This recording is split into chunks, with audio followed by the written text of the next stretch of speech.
Good afternoon, everyone, and welcome to the CJJA Positive Youth Outcomes Committee webinar. I am Wendy Faulkner, Assistant Executive Director of CJJA. Today's webinar focuses on operational change, a focus on dosage. I would like to thank all of you for taking time to participate in this webinar today.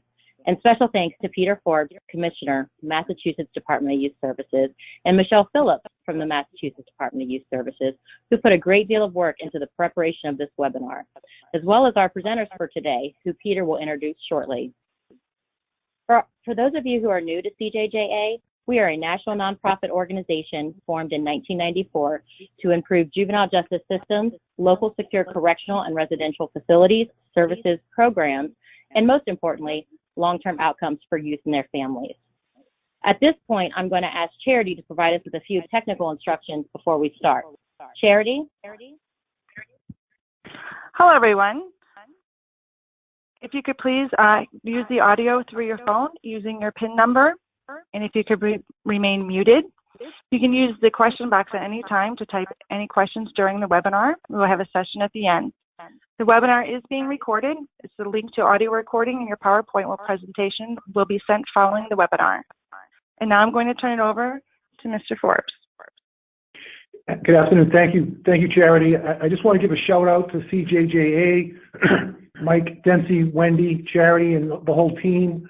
I also want to recognize Michelle, Simone, who's going to do the Q&A at the end, and Phil Harris, who's also been a member of the planning team.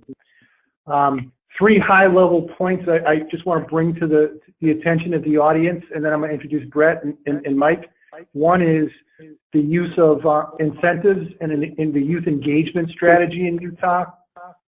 Two is the fact that they've really quantified staff-youth interactions in a way that can be used in a broader sense in working with young people around case planning. And the third piece is the work that Utah has done around treatment dosage. And I think those three high-level points are all important to the people on this call. So I want to thank Brett Peterson, who's the Director of the Division of Juvenile Justice Services in Utah, and Mike Butkovich, who's a Program Director with the Utah Juvenile Justice Services. Mike and Brett are going to give us an overview of some of the important work that they're doing in Utah, and I'm going to hand it off to Brett. Thank you, Peter.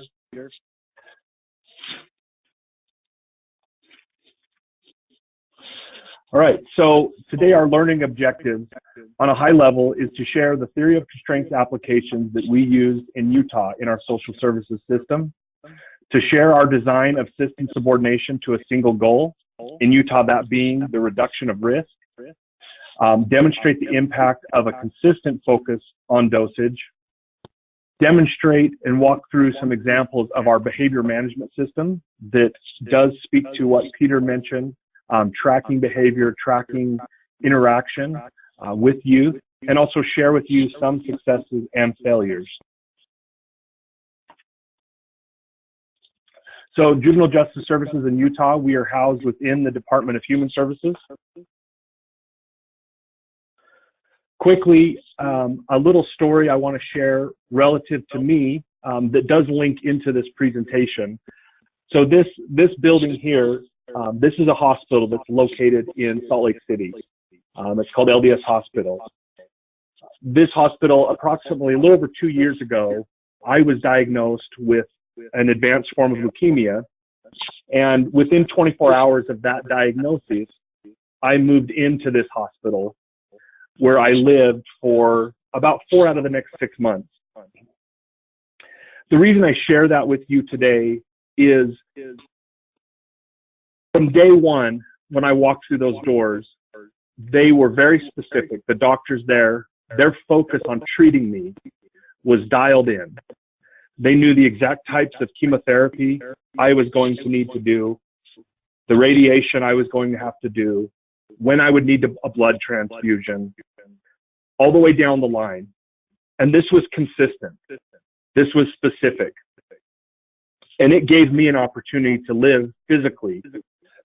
However, as I've shared with others, when I was left in that moment, it did nothing. All of that dosage, all of that specific dialed-in approach to save me physically did nothing for me mentally or emotionally.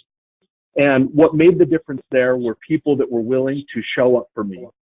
Every single day, I had coworkers, I had friends, I had family that were there to spend time with me. And I love how that, for me, it ties into the work that we do in juvenile justice.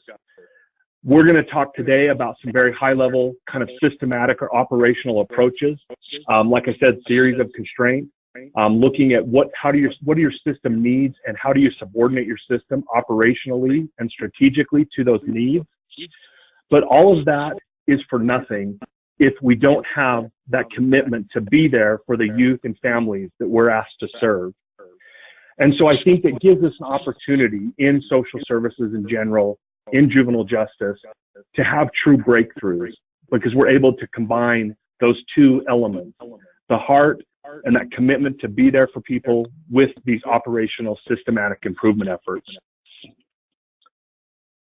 Oh, I forgot this picture was in here. This is another example of me. I was a young person who did struggle with some delinquency as a youth, was involved in the system. And luckily I've kind of made it out the other side, but I still have a little of that delinquency in my blood, I guess you'd say. I used to leave the hospital. They told me I could get some fresh air, and I would just kind of escape and go walking through the neighborhood up there. This is actually an image of me. I showed this to my nurses sometime later, and they said, please tell us you did not have chemotherapy running while you did that, while you escaped, essentially. And I did. The hanging medication on the left there is chemotherapy. So the problem in Utah, so why do we embark on operational improvement and systematic change? When we looked at the way we measure recidivism in Utah is any youth charged with a new felony or misdemeanor. So it's a broad brush we use to define that term. And ultimately, though we have a good system, we still were looking at youth. About 50% of our youth were coming back. So we had to ask ourselves, how do we dial in and how do we focus, recognizing the need, looking at the evidence, looking at the research of saying, here's the amount of dosage, here's the amount of treatment you need to deliver as a system. How do we do that? And it took a system of having to kind of start from the ground up and walking all the way through. That's really what this work is about, is shining a light on the challenges we have in our system and the opportunities. So when I kind of talk about strategic planning, or this concept of theory of constraints in work and social services, how that started for us is we engaged in what's called the success framework. This is working with our governor's office of management and budget, and it was literally 3 days a week for 18 weeks. We had to come in, we just had these basic high-level steps that we always grounded ourselves in as we engaged in this work.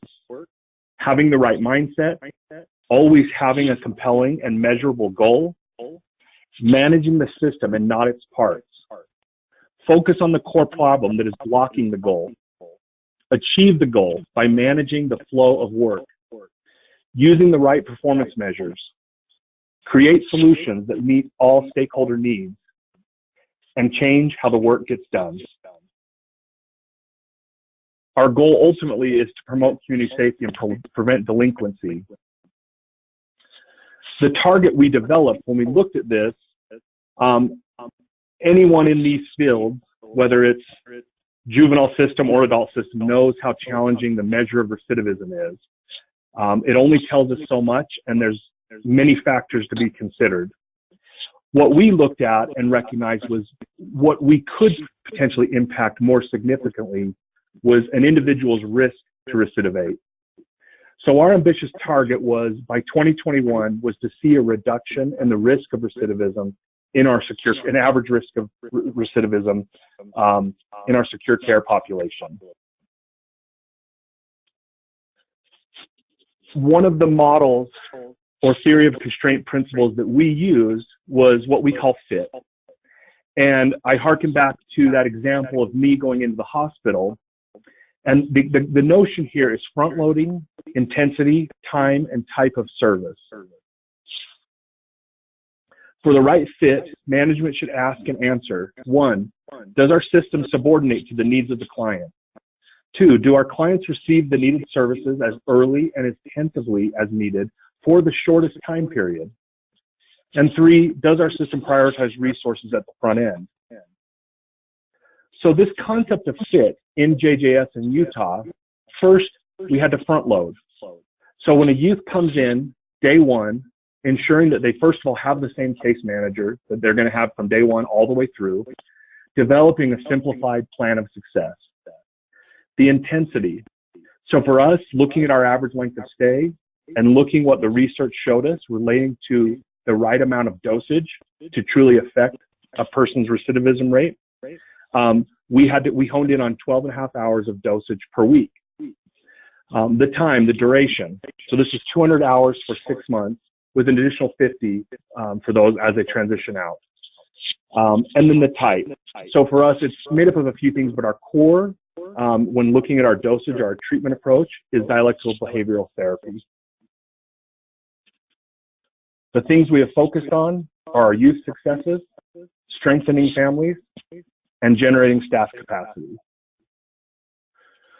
Lastly, this is just a concept that I think for anybody who is engaged in a process of strategic planning that can kind of help keep that discussion focused.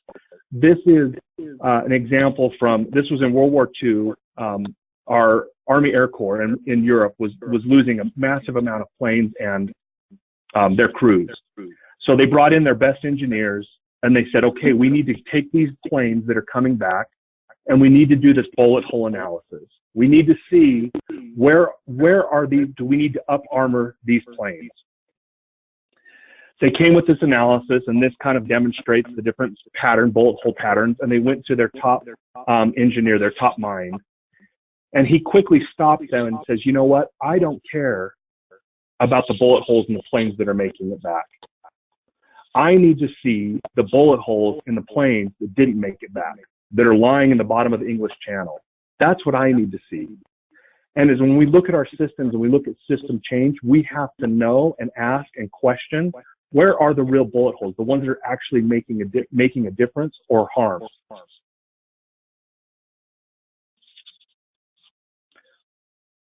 transition to Mike. Okay. All right. I am going to talk about behavior management. This is one of, as Brett talked about, operational improvement to our system. Behavior management system was one big piece that we brought into our system, and so I'm going to go through it and give you a little understanding of what we were doing through this process, and it has really impacted our system greatly. What is the BMS system? BMS is a web-based behavior management system, a necessary tool that helps us be more efficient at managing and tracking our youth's non-compliant pro-social behaviors, criminogenic needs, and treatment hours.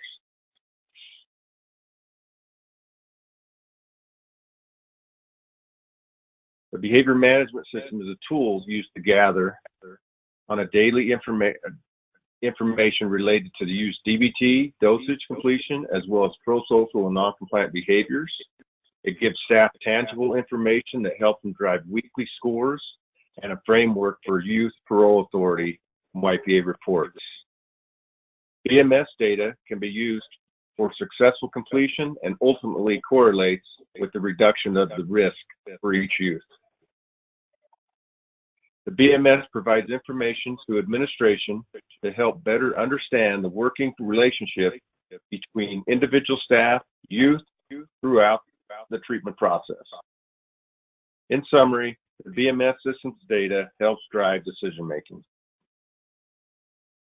And I know many of you, when you're doing any kind of operational change in your systems and programs and facilities, have come across barriers, and we definitely didn't make it out of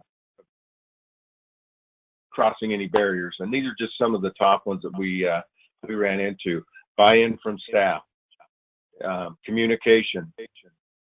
Even though we had staff involved in all of our work groups for the 18 weeks that Brett talked about, communication still did not get back to the line staff the way it should have. Training, this was a big one. Being able to train all these operational changes plus train the BMS was something that was instrumental. I mean, 24/7 facilities and pulling all the staff off to train them for 6 hours, 8 hours a day, that's not going to do it. And there's no way to do it. You still have to run a facility. So what we did is we brought in program coordinators for each facility, which continue to mentor, train, and coach staff during this whole operational change. Culture shift, really adapting from the old way of doing things. And this was tough for some of our staff. Staffing, we wanted to create capacity.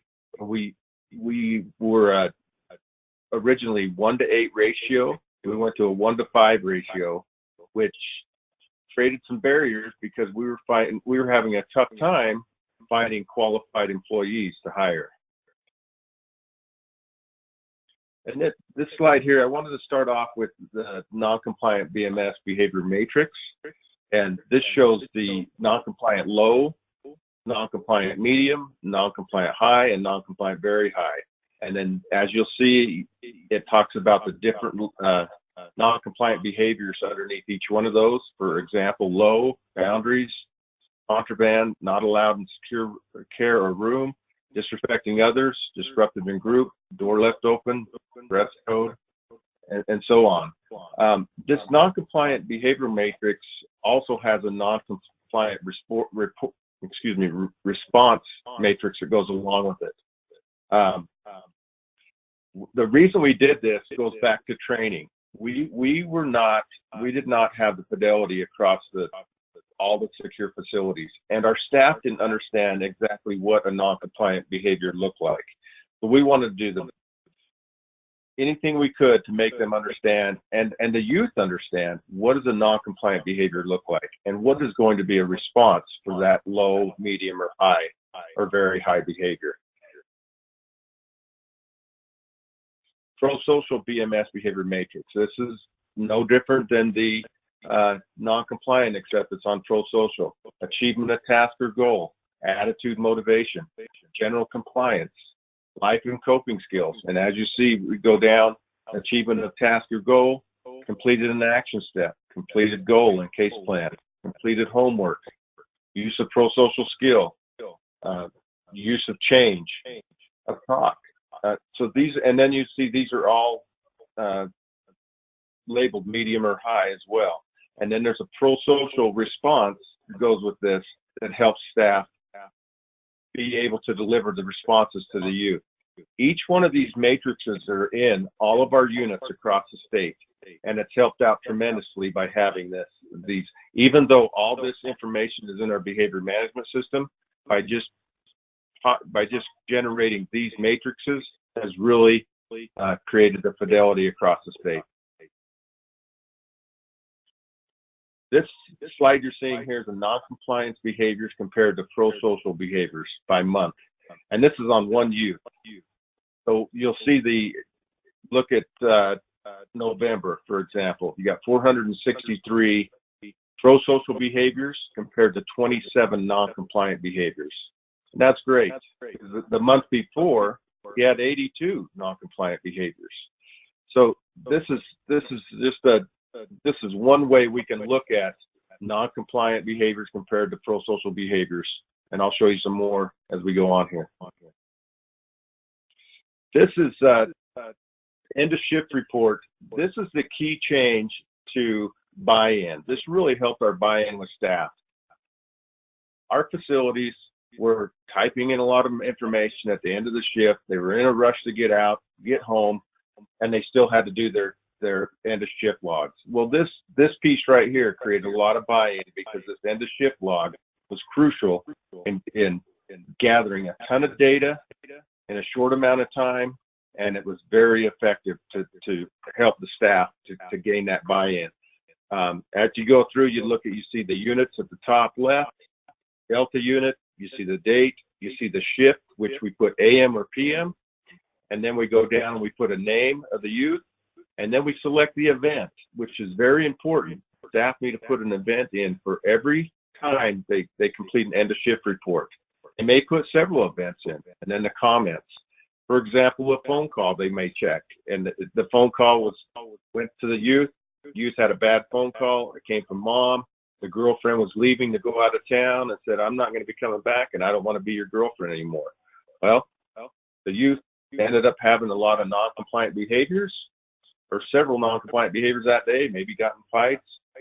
But we were able to go back and link that to the event, and we could find out what the antecedent was for this. We want to know where the link is, what triggered it, and it's also the same thing for PROSOCIAL. So this is a key end of shift report, and not only at the end, once the staff enters all the information, it also populates down below this exactly what went on in that shift, all the comments, so that the next staff that comes on can just at a glance look at it and say, okay, great, Johnny had a great shift, or Johnny had a poor shift, had some non-compliance. I need to really watch him and pay more attention and actually give him more one-on-one time.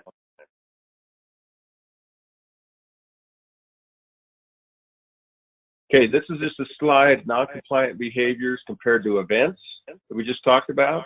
For example, October, we have 30, that's for one youth, 30 events compared to 82 non-compliant behaviors. And this really can be used in a lot of different ways. We like to use it because we can go back and meet with the youth and say, hey, on November 22nd or October 22nd, what happened, Johnny? We had this situation take place, but we also had this event happen. So we can look back and we can look at patterns of behaviors to correlate with the non-compliant behaviors, and we can work on those and focus more. If we have to dig into some of it in the CBT, we will, in the cognitive behavior therapy. This is just a slide that talks about the events compared to the pro-social behaviors. Once again, this is the same theory. We can go back in and we can say, you know what, you had great days on this day. How did you get in this month, in September, you had 362 pro-socials and 61 events. Let's look back at some of those events. Maybe it was the phone calls he or she got from his mother. Maybe it was some other different events, and we can look at that and say, here's what we need to work on is focusing on giving the youth more of those type of events to continue to get more pro-social behaviors out of them. This is just a slide that shows all 5 secure facilities in the state of Utah, and we can, at any time, we can go back and we can look at all the facilities. We can look at one unit. We can look at one youth. We can look at one facility. Whatever we want to do, we can look at. But this one right here just shows the total of non-compliant behaviors, the pro-social behaviors by all the facilities through the month of December. So on October, you're looking at 36,985 versus 3,244. So that's a 10-to-1 ratio of pro-social behaviors, which I don't know if there's anybody on this call that doesn't like to have pro-social responses given to you. So, and I know our youth do, and that's what we encourage with our staff. And below, we got non-compliant. Excuse me, real quick. The non-compliant behaviors versus the events. Same thing. This is a very important, the customized pro-social responses. This is very important because it's when the youth first comes in, we want to know what is going to be meaningful for a pro-social response.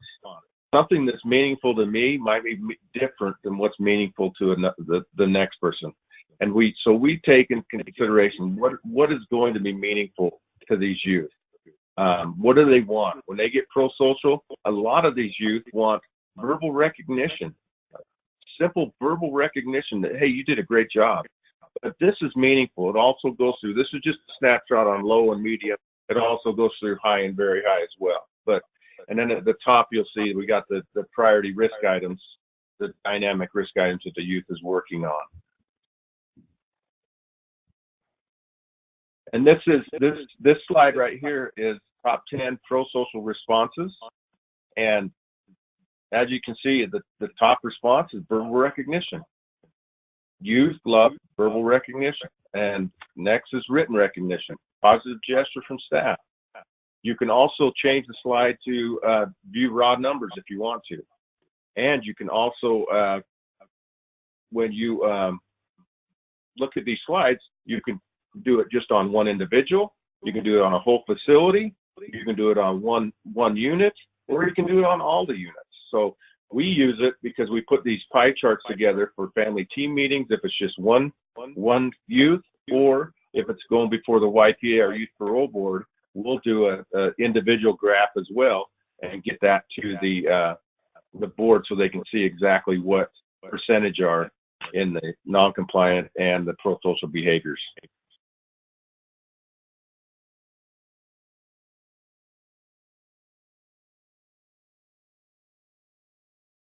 Matching behavior with correct response. This is very important. This is something that we really look at with our staff, and we want to make sure that we're not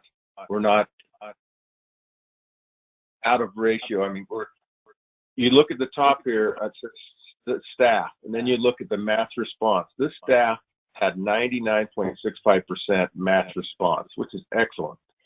We don't get that on our staff, and we as administration and supervisors, APDs, are able to go back and look at this and say, okay, this person or this staff is not matching the responses, and we can take some more time, train that staff, and to figure out what's going on here. Why aren't they matching the responses for the youth? This is an important piece that a lot of people wanted to know. How are we tracking our dosage? How is this BMS system collecting this dosage? And what we do is we take class enrollment. So when the youth comes into our facility, we enroll them in a class. You can see all the classes listed up above there, across the line. We'll put a checkbox in all the classes that the youth is going to be enrolled in. So that's the class enrollment. The unit is whatever unit the youth is in. And then the next, down below that is class participation. This is would be a separate sheet. But class participation is when they're doing a module, a DBT skills group. You'll see the unit. They'll pick what unit. Sometimes it's all the kids. Sometimes it's one single unit. They'll pick the DBT skills group. They'll pick the modules, the date, and then the dosage is automatically in there, what it's going to take, how much time that group is going to give them credit for. The rating will have the name down below that, the use name, and it'll have a rating. The rating will be a plus or a minus. Plus, they get the 60, will go in the BMS system, and it will be able to be added to their data, their dosage, excuse me. And then if not, if they didn't participate, they'll get didn't participate or did not participate for various reasons. So this sheet is one that we use often. We take it into our parole hearings. We use it in our child and family team meetings. We give it to our youth. We show it to our youth all the time. And it's pretty much got all the information on the behavior management system can create. So we got the name of the youth, we got the risk level, we got the risk score, we got the date the youth was placed, who the youth was assigned to, we got the behavioral level, which is their weekly level, and then we got their overall successful completion level, which is the entire time they're there. And then we have their dosage. That's what we call it, the dosage meter, the green line across the middle of the screen. At 92%, this youth is at. And then you look up to the top right corner, you see priority risk items. This is something we really wanted to dig into. We wanted to not only measure dosage and track dosage, but we wanted to track how much time are we giving these youth on their priority risk items. Are they completing their priority risk guidance and demonstrating those skills prior to getting out to achieve the overall successful completion that we're looking for. So if you go down, we put dosage meters in for each one of those priority risk items. And every youth has different priority risk items, but we took the time to create a library which tied all that information into the priority risk items into all the DBT skills or any other skills that we, or groups that we give the youth, any evidence-based groups, and then they're given the credit for it. So dosage requirement met, overall successful completion, moderate risk offenders 100 to 150 hours, high risk offenders 200 to 250 hours, practicing the skills, teaching skills, demonstrating the skills, and then at the end of the month, child and family team meeting, staff will observe the skills and document. Treatment dosage hours include dialectical behavior therapy, cognitive behavior therapy, substance use, sex-specific treatment, individual and family therapy, carry guides, child and family team meetings. We have our overall successful completion score, and then you have your priority risk items, which is in conjunction with the overall successful completion score. And that's demonstrating that they have successfully completed those priority risk items.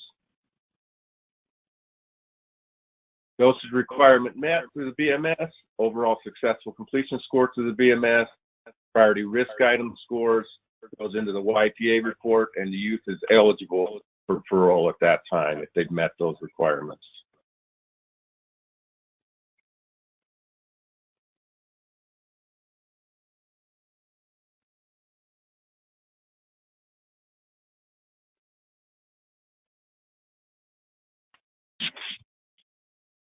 Mike, I don't know if I can. Oh, you did. I can't. You're on the right track. I'm on the mountain now. You there, Brett? Yeah, go ahead. Okay. This is a slide that we put together. This is not part of our BMS, behavior management system. It does tally up from the dosage, but it's a slide that we put together from because our youth were looking at the graphs and they didn't get as excited seeing all the bar graphs or the pie charts. So we put in this mountain, and for each mountain, each step you look at, you see base camp, and then it goes up to foothills, which is 50 hours, and you go up to summit, which is 150 hours, to peak, and then we've added transition, which is 50 hours. The youth like to see this. Not only the youth, the parents like to see this. The YPA members, our youth parole board members, like to see this. But the youth get excited. They can see where they're at. I go down in the section and I talk to the kids. Say, how are you doing today? How are you doing this week? They quickly say, hey, let me get my mountain. And they got it taped to the back of their door.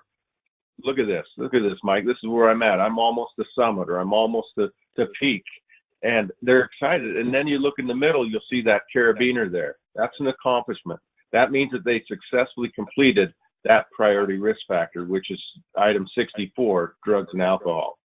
So they'll get carabiners, and I just enlarged it just for illustration, but they'll get carabiners when they successfully complete their priority risk items as well. So the youth love to see this, and they also we take it and pass it on with the YPA and all their parole reports. If you notice a little mountain climber on there, they can change colors. So the behavior will change colors, but you'll never see the mountain climber slide backwards, because the youth cannot lose dosage once they've gained it, but they can lose their behavior.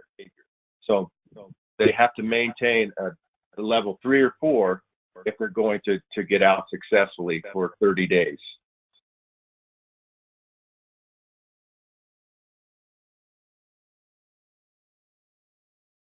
Okay, so this is just showing, this is another item that's in our BMS. It's based on our priority risk scores. They're taking it at intake, and then I believe it's every 90 days thereafter, and then also upon exit. And this is where we try to track and evaluate what is the impact our dosage is having. So I want to kind of ground us back into that ambitious target that we had which was to see the reduction of risk, of average reduction of risk of 25% within 3 years. So that would be by 2021. We're a year in right now. So far, we've seen about a 31% average risk reduction with our youth. So this is, this is one of those measures where it obviously is going to play out over time, but it helps us know we're on the right track. The lift of our staff to shift to this approach of dosage and being very dialed in on dosage and tracking behavior, that's significant. So again, back to those buy-in challenges, when we can start to see some of the results, that's what we can really share with our staff and to keep us moving forward. This is a measure we use. This is something we developed with our Governor's Office of Management and Budget. This is a QT over OE, which is essentially quality throughput over operating expense. Right now, our QT over OE measure is up. We're up about 80% over baseline currently.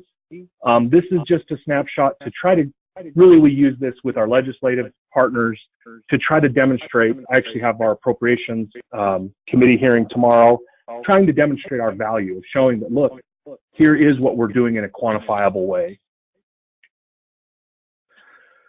Some other measures that are important, we recognize the need to have these kind of higher level global recidivism measures and consider those, but we also wanted to see a few other items in our system. First was family participation.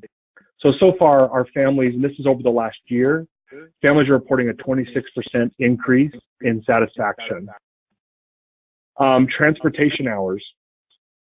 When we think of how this ties into this whole conversation, when we think about the need to deliver dosage, when we think about the need for our frontline staff to have capacity to do that, to have capacity to enter time in, for example, to enter in their end of shift reports, we had to look at and see operationally what are the things that pulled them away from doing that frontline work, that specific work that's focused on changing young lives.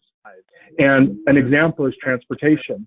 So before our operational efforts, improvement efforts, we would have a staff, a counselor working, with a youth or with a unit. They would have to leave to go to take a kid for, a medical visit, for example.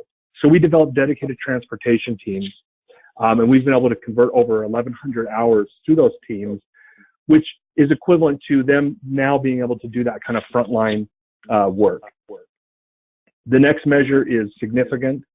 Our assaults are down over 50%. This is youth on youth assault or youth on staff assaults. They're all down over 50% in the last 15 months. Sitting in my chair and having met with staff, having, watched the videos and see the challenges that kind of primary trauma of an assault can bring about upon a staff, the secondary trauma for the whole unit, and knowing that before we can get to the heart of change, we have to have a safe environment for our kids. We have to have a safe environment for our staff. So this is a significant measure for us to see that improvement. Another key is our dosage or treatment, as we talked about, that 12.5 hours. I'm happy to report that that's offered to every youth every single week. We're hitting that measure 100% of the time currently. And then this last measure, we actually have this says second quarter in 2019, but this is actually overall for the year. 82% of our youth have reduced their dynamic risk scores.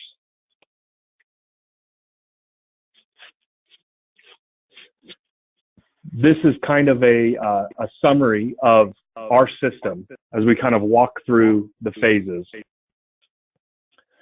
Programming, so dosing requirement met, are moderate. We've kind of talked about the hours required, so that's phase one. The therapy that, their individual, family, substance use or treatment. A therapeutic environment, making sure it's a trauma informed. Reduction in room confinements, isolation, physical restraint, assaults on staff. Tying in with our behavioral management system that is linked directly to our protective and risk assessments, our validated tool that we use. Demonstrating and using those tools to drive and inform our child and family team meetings, our case planning, helps us make data-driven decisions. One thing I want to share as we kind of get towards the end here of our presentation, we had an opportunity recently, our governor here in Utah, he was able to come out and spend some time in one of our facilities with us. And he was there to kind of acknowledge some of these operational changes we have made. But I was grateful he decided to take the time and he wanted to talk with some of our youth. And so we sat and we met with about 5 or 6 of our kids. And he was asking them, you know, what are your risk items, or what's your favorite DBT skill? You know, some of these questions that he'd kind of been prepped on. Towards the end, he went off the cuff a little and he asked the youth, what is it we could do better? What do you need from us? And the first individual shared, you know, it was somewhat of a non-specific answer, somewhat generic answer. The second young man, he began talking about his treatment, his therapy, his dosage, and he became emotional. He started talking about his path, you know, to be with us, to end up in our custody, the strain he had with his family and the deterioration of those relationships, and how he's now been able to start to see, you know, his thinking change. And what was significant, the reason I share that is, you know, it was touching, but from where I was sitting in the room, it was I was sitting one way, there was the youth, and then behind them was the media, and then my staff. And these are frontline staff and state office staff, supervisors, you name it. And I could see how emotional each of them were. And it just grounded me back into all of how we started this whole presentation, is what this really is about changing young lives. We know we have to be specific and we have to be smart to be able to pull it off, but that's the heart, that's the why of it. And that was something that was very reaffirming for me.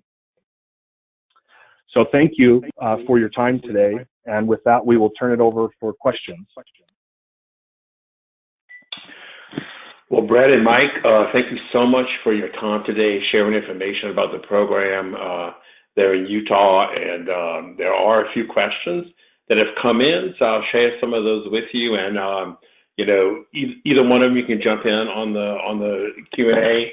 And if Brett, you started off, Mike, if you want to add to it, please feel free to add to that conversation. So we have one question that's come in. How do you measure family satisfaction? Is this done through a survey? And who is responsible for completing the survey and tallying the results? Mike, would you like to hop in on that?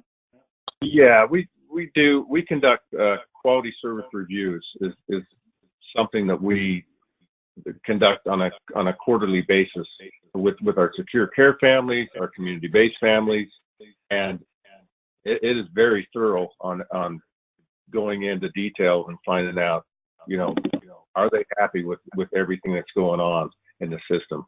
And that's the number that Brett gave you on the slide there. But yeah, that's how we do it, is quality service review. We bring people from different backgrounds. We bring line staff in. We bring supervisors in. We bring assistant program directors in, and they go out as teams and meet with the kids, meet with the therapists, meet with the families, and it's just a really great system that we have in place. One thing I want to. Go ahead. I was just going to add to that. So that's also the person who conducts those quality service reviews. They do work with the University of Utah, and then it is a staff. We used to conduct those internally. We had staff that was like dedicated in our QA team. We actually shifted that resource to a department office. It's the Office of Quality and Design, and they staff in that office. So it's outside of our division. They actually conduct those QSRs, you know, pulling in the needed JJ staff. Okay, great. Thanks for that explanation. Let me ask this question as a clarifier. Your quality service review document protocol, was it developed by the University of Utah in collaboration with your office, or how was it actually created? Yes, I believe that's correct. It was the Social Research Institute at the U of U, is my understanding. And it was in collaboration with our DJJS. Okay. Is it on your website any place, or is it something that individuals who have participated in today's webinar might be able to shoot you an email and ask for that as a resource, or how would they get their hands on it, I guess, is what people are asking. Yeah, absolutely. I don't think they are on our website, but we certainly could. Anyone who reached out, or I could also share with CJJA, you know, the kind of template for it, and also, you know, key points of contact with the office that actually conducts those. I'd be happy to do that. Great. Thanks a lot, Brett. We have a few more questions. When a youth reaches a certain level or benchmark on his mountain journey that you shared in an earlier slide, are there added incentives for the youth who move along those benchmarks? Absolutely. I mean, sometimes the youth will be in longer and they'll exceed their dosage. And what we do is we allow the youth to get in and start demonstrating some of the skills and start being part of teaching some of the groups, working as a co-facilitator with some of the groups. And they do great, but that's part of their overall successful completion, is demonstrating those skills on a daily basis. Okay, thanks for that response. Here's another question. You know, as juvenile justice professionals, we struggle with the balance between high contact with the youth by staff and then the administrative duties that can draw staff away from direct contact with the youth. How burdensome is the youth shift-by-shift data entry? Is that something that staff has concerns about or complained about or that sort of thing? Do you want me to take this, Brett? Yeah, I'll just start off and then I'll turn it to you. Yeah, I think that's a really wonderful thing to think about and consider. Certainly, it is something that I think was hard for staff, and we still hear here and there. I actually had kind of a complaint came in from a frontline staff recently that had emailed me directly about that challenge. But I think Mike, and I'll let him talk about how they've tried to approach it in a way that makes it where we're not pulling those staff off delivering that treatment. Yeah, and we looked at several different ways. We looked at tablets we gave the youth. They could have a tablet in their hand, or they could have we were thinking, okay, a phone or something that they could continue to just kind of document, jot down notes and that. But then the youth were over their shoulders. Hey, did I get a pro-social behavior? Hey, are you giving me a non-compliant for that? So what we ended up doing, the easiest way is the youth are just taking, or the staff, excuse me, are having, they have little tablets or handwritten tablets that they use, and they'll just make a quick note. And then during the end of shift meeting, when they get up and meet, and Brett was lucky enough to be in a room to see what one of these end of shift meetings look like. And these staff are very adamant to make sure that all that information is getting passed on to that next shift. And it's really quick. It doesn't have to be a ton of information, but as you saw, the end of shift report is something that it went from a lot of time and taking eyes off the youth to being 10, 15 minutes. And if we can, that's where our capacity frees up staff to go enter some information on the BMS. Okay, thank you very much. A couple more questions. Is the software program utilized for the BMS, especially the one utilized to track the dosage and activities? Was it something that you created there in Utah, your IT department, or is this you've had a private vendor potentially have you created with the input of the agency?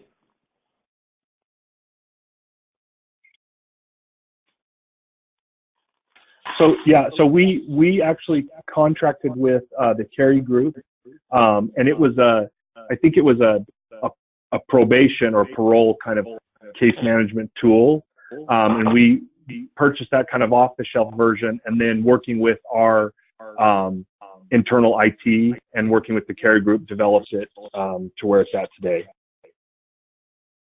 Okay, thanks. You talked early on about the data that you collect through the BMS system.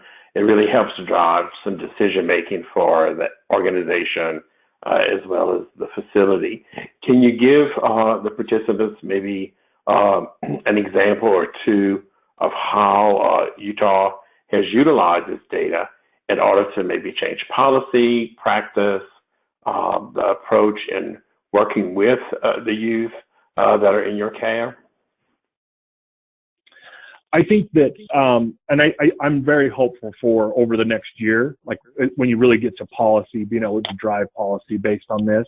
An example I can give you of where we've already been able to see a great benefit from this type of data is in our youth parole authority hearings. So in Utah, the decision to release a youth is housed within the youth parole authority.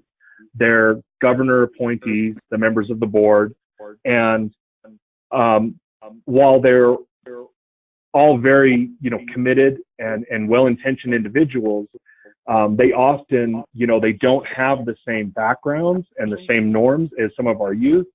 And so we often would see, these types of situations where going off the gut, and I'm using air quotes now, even though you guys can't see me, but, their gut feeling on a youth, or, "God, that kid came in and, he didn't look me in the eyes," type of stuff. And so by now informing the youth parole authority, when they go into their hearings and they're evaluating where they're doing, we can say, look, regardless of what you may think from your 10-minute interaction with this kid, let's show you. Let's show you he's had 10-to-1 compliant to non-compliant. He's 100% on his dosage. So that's really starting to help, with our length of stay and contributing to helping them, be informed based on data. So that's one area we've seen a big success. I'm sure the courts really appreciate it, as the probation staff, to have that information right on hand like that, because it's a different look at the youngsters, you said, Brad. Thanks. Appreciate you sharing that. We have another couple of questions and time for maybe a couple more. You talked about barriers to staff accepting and operating the BMS. One barrier mentioned was a cultural shift. Would have been a strategy or two mechanisms that you put in place to address the cultural shift so that staff, would in fact buy in and implement the BMS strategies and approaches and with fidelity? I'll answer this, Brett. I think one of the biggest things we did when we started the BMS is we didn't start off too big. We started off with one unit of 16 kids, and we wanted, we had our struggles, of course. We had all the barriers, and staff in that unit, they were not bought in. The cultural shift was definitely, staff were not wanting to adapt. But after we got some data and preliminary data and everything, and started showing them, here's what you guys have been doing. Here's what you've been gathering. Here's the assaults in your unit. Here's the restraints in your unit. Here's the dosage, the amount of dosage your staff have been getting in your unit. And then we got the neat thing, and it kind of fell into place, is our other units, the other 3 units in that facility, said, wait a minute, how come that unit is having so much success with their kids and they don't have any kind of crisis calls? Nothing. They're doing a lot better. The youth are a lot better in class. The youth are responding better to them. What's going on? Well, we were able to say, hey, it's this BMS. You guys need to try this. And it was the staff, their own peers, talking with them about it, saying, you need to try this. And so they said, hey, can we try BMS in our section? They wanted to do it sooner than we wanted to roll it out. So we tried a little bit sooner, but that's one thing that really helped us with that cultural shift and buy-in, is they saw the data. Right. Okay, well, thanks a lot, Mike. I appreciate that. and sharing that with the group. One final question before I turn things back over to Peter, who will talk about the next Positive Youth Outcomes call webinar, and also share with you the need to complete the feedback form to give us some good information on how we can alter these calls in the future to better meet your needs. But here's the final question, and it's a doozy. I'm going to let you know that right up front. The person who wrote this says, we're trying to shift from a punitive to a more restorative repair response when youth act out. Can you talk about your accountability approach for infractions or youth who act out and violate the code of conduct within your facilities?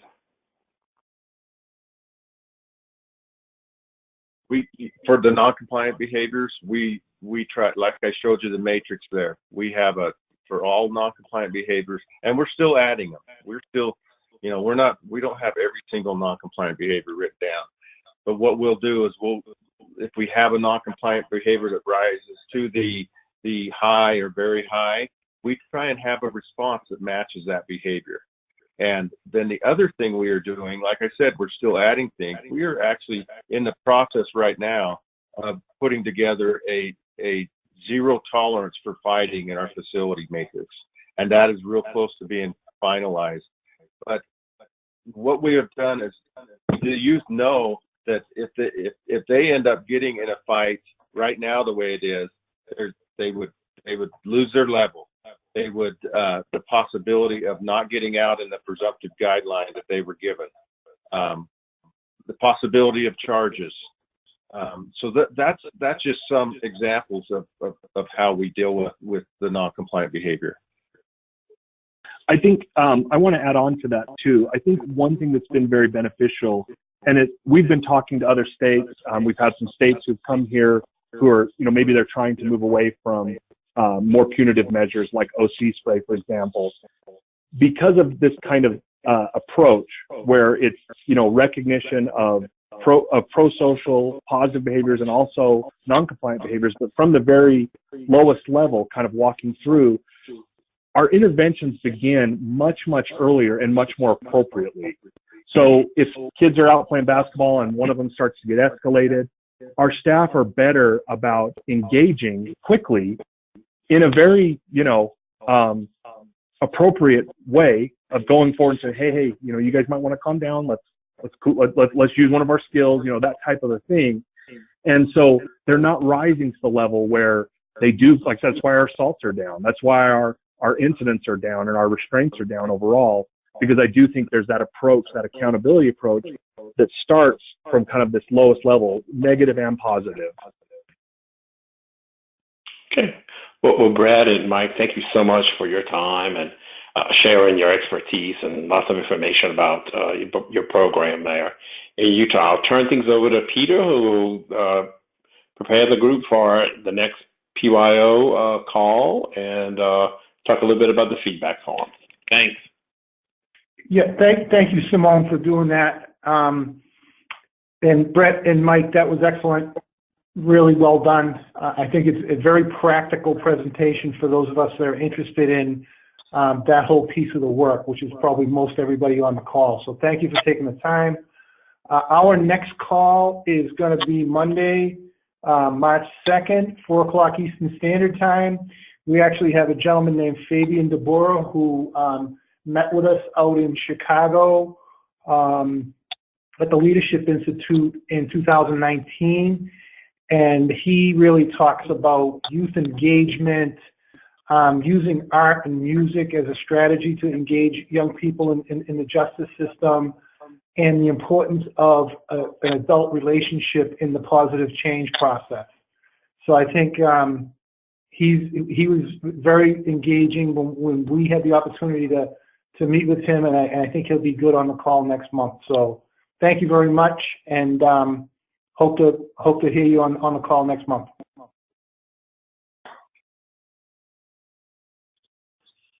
Have a great day, everyone.